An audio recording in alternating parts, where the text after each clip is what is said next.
Bonjour à tous and welcome to Learn French with Vincent. This is Unité 8, Leçon G.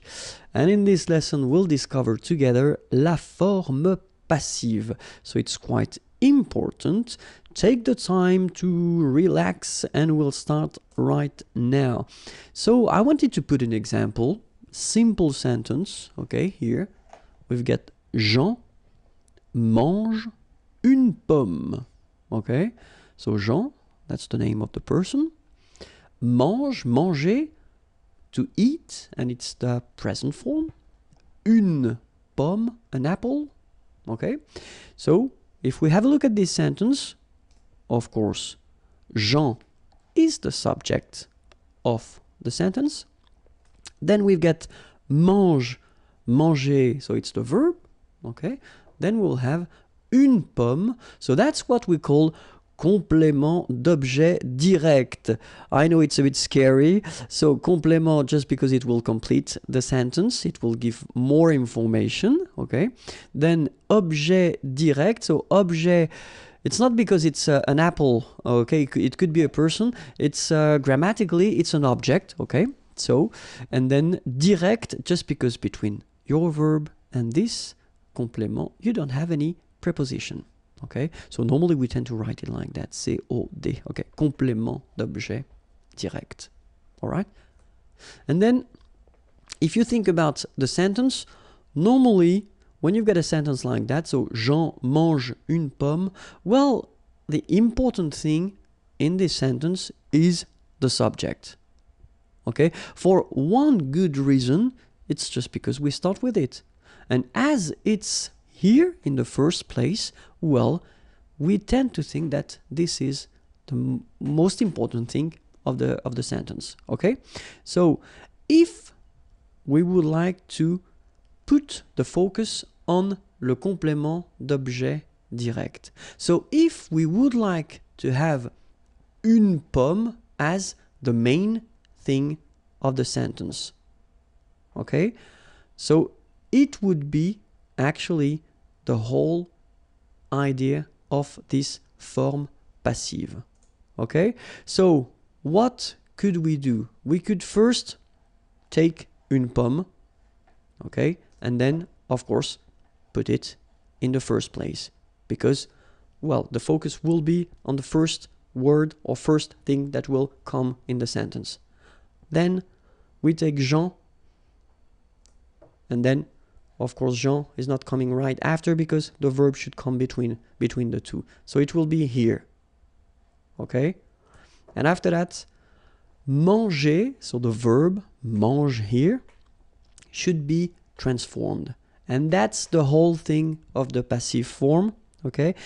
You will have to use être, so you will have to conjugate être, plus le participe passé of your verb.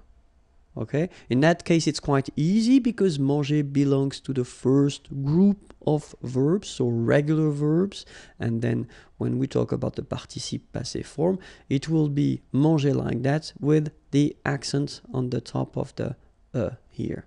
Okay, so let's have a look how it will go. Une pomme est, so the verb être at the present form, because here we've got a sentence at the present form. Manger, okay? So as I said, you've got this accent aigu, okay? And the important thing here is that because we construct this passive form with être, then we should, at the end of the participe passé, add something if it's feminine or if it's plural. In that case, une pomme, an apple, you can see here that it's feminine, une pomme. So we will add this so the mark of the feminine. Okay, so une pomme est mangée Jean.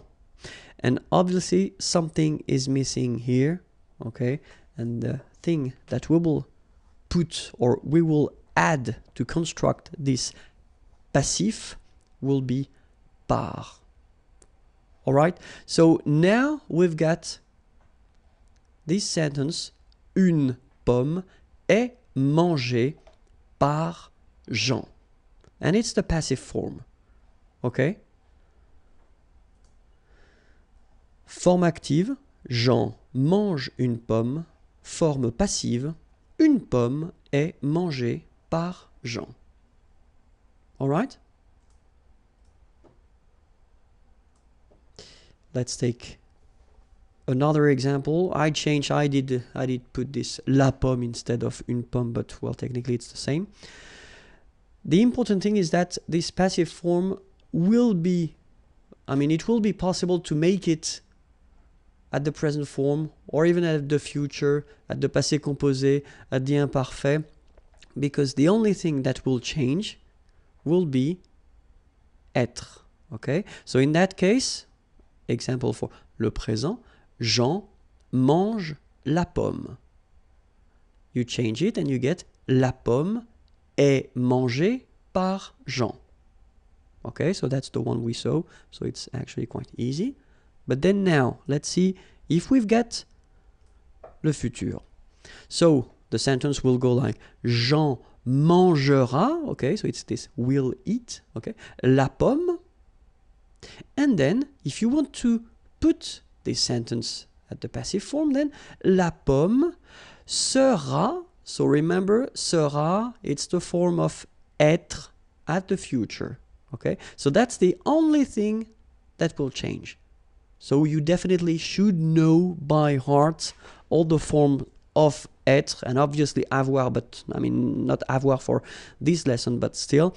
So you should know them by heart because you will have to use them. For instance, in this passive form, you must use them. So la pomme sera mangée par Jean. So the rest doesn't change. That's the only thing that you will have to change. You put this être form, okay, at the correct tense. In that case, it's the futur. And then let's see le passé composé now. Jean a mangé la pomme, okay? And then if you, change it and put it at the passive form.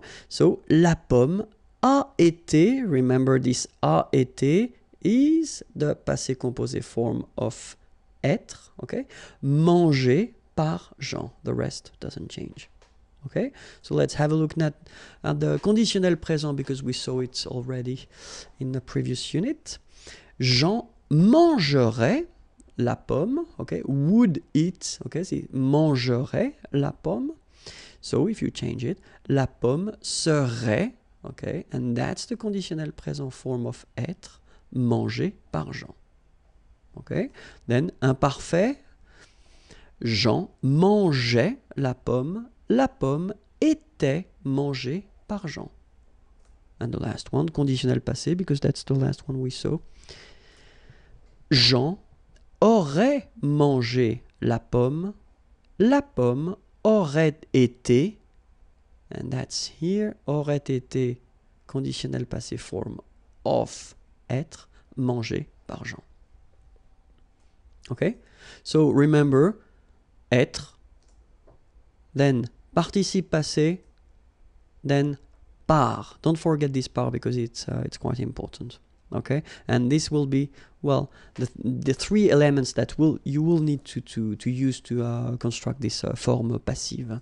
Okay, I hope it was clear. Have a great day, and then remember more videos on youtube.com/IMAGIERS, and then don't be afraid and send me a little something just to tell me what you think about the videos. The website is here, and then you can find more material there. Bye bye.